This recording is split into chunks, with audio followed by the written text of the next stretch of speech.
Hey, welcome back to the Alpha Omega Biz Dev podcast. I'm Dr. John Lee with Alpha Omega Consulting. And if you are a small business owner or entrepreneur, and specifically a chiropractic business owner, then you are in the right place. Today, we're going to talk about new patient phone calls and the one key ingredient that is missing in too many people's approach when they handle these phone calls. And this is typically going to be your front office receptionist, or we call it in chiropractic, the CA, or the chiropractic assistant. So first off, let me explain why new patient phone calls are such an important thing for any business, or specifically for a chiropractic business. And the reason why for chiropractors is this reason. We as chiropractors, and I've been in practice 22 years now, we are constantly having to market and get the word out about our business to our community to get new patients to choose us and recognize us from the internet or other marketing sources. And the reason why chiropractors specifically have to work so hard is because we are still in a time where we're educating the public and society or mainstream on the importance of regular and consistent chiropractic care for the whole family. For example, in comparison to regular general medical care like a primary care physician, an MD, or being under the care of a dentist for your teeth and dental health, it is completely different. So here in the US, it is pretty common that every person does have a primary care physician or an MD, and every person typically has a dentist. And it's also very common that a whole family household all are under the care typically of the same general practitioner or MD for their family health issues. And typically the whole family is under the care of one dentist. And so I know growing up, we were the same way. My family, we all went to, it was a Dr. Patel for all of our typical, illnesses and sicknesses and medical issues and questions. And right now, currently my family, we all go to the same dentist. And, it's just commonplace, right? We know that from when we're little to as we get old and until we die, we have a doctor, a medical doctor, and we have a dentist, okay? Now, you can say, hey, that's the family doctor or the family dentist. Well, let me ask you, have you ever heard of the term, is it commonly said, the family chiropractor? And most are going to say no. Now, if you're a chiropractor listening, obviously you and I know that everyone should have a chiropractor because everyone has a spine, and everyone's spine and body undergoes stress with normal life, especially all the repetitive things we do with work and play. We typically have very repetitive movements and postures with work, especially if you're on computers, being hunched forward and looking down into a screen. And with play, we typically do sports and exercises that are typically very recurring same motions, and we tend to get repetitive stress injuries with our play and exercise.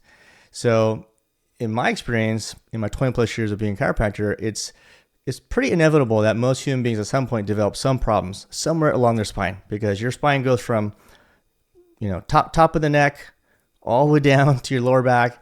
You've also got pelvic bones that can become misaligned. And these are all things that can not only cause pain and symptoms, but can degenerate the joints, the discs. So anyways, again, if you're a chiropractor, I'm preaching to the choir. And we know that everybody is supposed to have a family chiropractor, and everyone should be seeing a chiropractor regularly to keep their spine well aligned, well adjusted, the nervous system free of interference so the whole body can communicate to all the different body parts and organs. We all know that, but the general public doesn't. So that's why chiropractors, we generally have to, very commonly have to constantly market, okay? Most medical doctors and most dentists, my dentist, for example, when he opened his practice, I think it was probably 7-8 years ago, he literally did 1 year of marketing, and then he did not have to at all again after that. He did 1 year of Google ads and got all the clients he needed from that 1 year. And then from then, he's told me that he's never had to market again, that he constantly gets new patients and referrals, and people find him online. And that's because people are always looking for a dentist, okay? So anyways, that's the point of why a new patient phone call for a chiropractic office is especially important, because we're constantly, trying to get the community around us to realize that they have to see a chiropractor for good spinal health and just good overall health. So the way your front office lead CA, or the person who handles the new patient phone calls in your office, how they handle new patient phone calls can make or break your practice. And it can really literally have a direct effect on how busy your office will stay or grow. In coaching chiropractors for years now, I have listened to many recorded new patient phone calls. I've also done quite a few secret shopper calls to my clients' offices, pretending to be a new client and just basically seeing how their front office lead CA handles new patient phone calls. And I would say probably about half or more than half the times, they're missing one key ingredient. Okay, and so I may not have started this podcast with what the title of this topic is, but it's the secret sauce to new patient phone calls. Okay, and so it's usually this secret sauce, a secret ingredient that's missing in most chiropractic assistants' new patient phone call conversations. Okay, they usually will go right into, like, for example, I'll just kind of role play. If I were to call and say, hey, I'd like to be a new patient and make an appointment, then they're usually pleasant. Their tone, they're very friendly. It's all very good. And they usually go right into, sure, I can help you make an appointment. Let me get your name and your first and last name, your phone number. And all right, hey, tomorrow we have morning or afternoon, which would you prefer? They usually give 2 choices. All right, afternoon, how about a 3:30 or 4? Which would you prefer? And then they go right into scheduling, giving me some directions on forms, and do you need directions for office? And hey, look forward to meeting you. Okay, so from an outsider, you might think, what's wrong with that, right? That seems like how a new patient or a new client acquisition call should go. Okay, but again, if you're a chiropractor and you've been doing this a long time like I have, what's that key ingredient that's missing? What's that secret sauce that's going to make that new patient phone call even better and really make it special and connect to that human being on the other side of the phone? The secret sauce, are you ready? Okay, I'm going to make this suspenseful. The secret sauce to new patient phone calls being successful every time is asking about their symptoms. Okay? And again, if you're a chiropractor watching this, you might think, yeah, duh, right? I train my CAs to do this, and they do this. Well, again, because I've done a lot of secret shopper calls and I've listened to a lot of my clients' recorded new patient phone calls that they share with me, it doesn't happen half the time or more than half the time. And when you don't ask the symptoms, what happens is you don't get a chance, or the CA does not get a chance to really connect with that person on the phone and show them sympathy and or empathy. Okay, basically saying, oh, I'm so sorry to hear that. That sounds terrible. How long have you had it? What have you tried? That allows the new patient prospect to feel cared for and loved. That person that they're talking to the first time automatically seems very loving, caring, and genuinely wants to know about the symptoms and wants to reassure them. Okay, so the way that I teach new patient phone calls, and we have about a 8-step new patient script or process, you want to ask for symptoms very early on. Okay, even if they ask questions about what's this going to cost, do you take insurance, you want to do something called shelving. Shelve those questions. Sure, I can help answer that question about insurance, but first, may I ask what kind of symptoms you're having? Oh, sure. They always answer. They're always going to say, oh, I'm getting headaches, or it's my neck pain. I'm getting really bad low back pain. I'm getting something called sciatica. I've got a pinched nerve. It's causing numbness tingling in my arms and hands. Then the next response from your CA, or whoever takes a call, it could be you, should be, oh, I'm so sorry to hear that. Or something just genuinely responding to their symptom, showing that, hey, that sucks. That's terrible that you're suffering from that. And then you want to ask 1 or 2 or 3 more questions. For example, how long have you had that? 6 months. Oh, wow, that's a long time. Have you tried anything to get this helped? Yeah, I've gone to a medical doctor. I've taken some pills and medications. I went to another chiropractor. Oh, wow. And you're still having these problems. Yes. Oh, that's terrible. Then this leads into an affirmation statement. So I teach, again, new patient phone call mastery is several steps, but you want to be able to make an affirmation statement, which is, well, hey, do not worry. You've called the right place. Our doctors here are very good at taking care of that symptom. And so I'm very sure they're going to be able to help you too. So let's get an appointment time for you. Then it goes into appointment time selection. Okay. So again, it's asking the symptoms, allows for genuine expression of sympathy or empathy. Okay. So if your CA or you have had that symptom before, okay. So if they say I'm having headaches and the person taking call has had headaches, you could say, oh, yes, I used to have headaches years ago too, and they used to be pretty debilitating. So I definitely know what you're going through. Okay. And that's sympathy. Or if the CA or you, whoever takes a call, has not had the symptom, but you can still show empathy. I hope I'm getting that right. Sympathy versus empathy. I get those mixed up sometimes. But say they're saying, oh, I'm getting this really bad low back pain and sciatica. Even if the CA has not had that, okay, they have seen lots of patients probably in the clinic that have had that who have actually had good results, right? And have seen the kind of pain that they went through and people kind of hobbling in pain and not feeling very good. So they can say, oh, I'm so sorry to hear that. Yeah, we've seen many patients here who have that symptom and I know it's not fun. So, oh, I'm so sorry. How long have you had that? Okay. Go into one or two more questions about it. So it's a genuine expression of sympathy and empathy.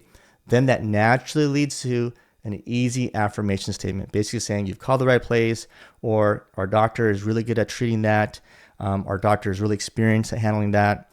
Or it could be, the treatments that we have here can definitely take care of that. They might have a pinched nerve that's causing radiculopathy down the arm and hand, or in the lower back causing down the leg and sciatica. And say you guys do spinal decompression therapy, okay? Then your CA can honestly say, oh, it sounds like you probably have a pinched nerve, and a lot of times it's a disc that's pinching the nerve and it's just bulging out. But don't worry, we've got the right equipment and treatment that will take care of that. And that could be, the CA thinking about, hey, our decompression therapy is great for that, okay? Or it could be, say you have class 4 laser or class 3, but laser therapy is good for tons of things. And say the new patient says, I've got a really bad tendonitis of my elbow. I play a lot of tennis. Well, if your CA knows that a class 4 laser can take care of tendonitis very well, then they could say something like that, right? Oh, we've seen a lot of cases here of tendonitis and tennis elbow, and we have the right therapies and equipment that can effectively treat that. So you've absolutely called the right place. So let's find an appointment for you, okay? So again, not asking symptoms doesn't give a chance to ask any of that, okay? It just simply is just kind of, cut and dry. It could be pleasant, but it's just logistics of here's the times available. Great, I got you in. Can you fill out the forms online, or can you come 10, 15 minutes before to fill out forms in person? Do you need directions? Great. Do you have any questions? Great. We'll see. Right. It's just kind of, it's just real basic, right? There's no human to human connection. If you ask symptoms, the secret sauce, now remember there's a human being on the other end of that line, the phone line, and the CA is a human being. You got to make that human to human connection that, hey, we care. And now that new patient prospect is, by the end of that phone call, or even during that phone call, is going to feel, you know what?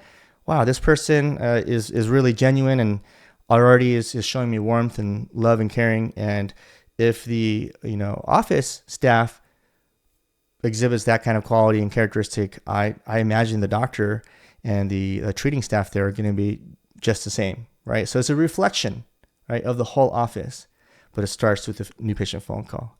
And then obviously when the new patient comes, then yes, hopefully the doctor and the rest of the team continue to show that love and warmth and caring and that compassion, through and through, consistently day in, day out. But it starts right there in the new patient phone call. If that secret sauce, asking us symptoms, doesn't happen, it's really hard for the CA to make that really genuine human being connection and show love and caring and compassion through the phone. Okay. So when I was thinking of this topic, I thought, yes, there are certain aspects to the new patient phone call. There's several that are very important, but if I had to pick one thing, what is that kind of secret ingredient, the most important ingredient that makes it work? And it's asking for symptoms, because it leads into it allows the natural development of expressing sympathy, empathy, and making an affirmation statement to that new patient. Okay. One other pro tip I'll give you is that if at the end of new patient phone calls, your CA, every so often or fairly frequently, has a person say, "What is your name?" Okay, what is your name again? And then CA has to say, "Oh, my name is Susie," or "My name is Ann." It means that new patient had a really good experience on that short, several minutes of a phone call. Okay, and so I know this because we've had our calls recorded for a long time for training and quality control. We do that, and it says that at the start of our phone call that this call may be recorded. But because I've listened to so many calls, whenever one of my staff members does a perfect call, at the end, I'll very frequently hear the person say, "Oh, can I get your name again? What was your name? Oh, I look forward to meeting you." Okay, that means your CA is doing like a 10 out of 10 top level elite job, just really having phone skill mastery with new patient phone calls. All right, so again, if you're a chiropractor in business, apply that. Okay, now you've got this information. Go back and apply this, train your staff, whoever's handling your phone calls, train them, role play this, teach them how to ask for symptoms, and then show sympathy, empathy, and make an affirmation statement. Practice it a lot so they get very comfortable with this. Okay. Also, my challenge to you, Dr. Chiropractic, listening to this, or any healthcare provider that's watching this and learning from this, is you, the business owner, should also be a very high level 9 out of 10 or 10 out of 10 on new patient phone call skills. You should be very masterful of new patient phone calls. Therefore, then you know what to listen for. You know how to train your staff. You can do regular trainings with your team on how to teach them how to be great on new patient phone calls and teaching these things like the secret sauce of asking symptoms. Okay. If you're a chiropractic business owner and you actually would like to dive into this much deeper, our program, our coaching program, which we have several different ways you can do group coaching, one-on-one coaching. It's all accompanied by a very comprehensive online course of 6 modules. And our module number 3 is all about CA training. And in there, we have a whole section called Phone Mastery. And we cover new patient phone calls in depth, but also we go into existing patient phone calls and other types of frequently recurring situations and scenarios with phone calls. I also teach how to set up quality control meetings so that you and your team can consistently work on perfecting and mastering your new patient phone call skills. So if that's something that your business needs, along with other various things, our program is very comprehensive from A to Z. That's why it's called Alpha Omega Start to Finish. Reach out to us if you need that extra help. All right. So we're going to conclude it here. And I really hope that this helps to level up your new patient phone calls. And this, no doubtly, if it's done right, you'll have and this leads to a whole other topic. It's called CA's new patient phone call booking rate. This typically allows your CAs handling phone calls to have a higher percentage of booking or booking rate or success on new patient phone calls. And so if you don't track that, you should. And that means, like, say, 1 out of 10 people who call, how many of those actually schedule an appointment? Okay, you should know that stat or start to track that stat. Is it a low percentage, like 20, 30? That means your CA has a lot of training to do. Is it in the uppers, 60, 70, 80? That means they're doing a decent job. So just like a doctor of chiropractic, we typically track our new patient closing or conversion rate into care, like on day 1, day 2. You can start doing this with your CAs with their new patient phone calls. And this stat is what we call a CA new patient phone call booking rate. Okay. All right. Well, other than that, we'll catch you soon for another episode, and hope this brought a lot of value to your new patient phone call routine. And Dr. Lee, Alpha Omega Consulting, and I'll catch you on the next one.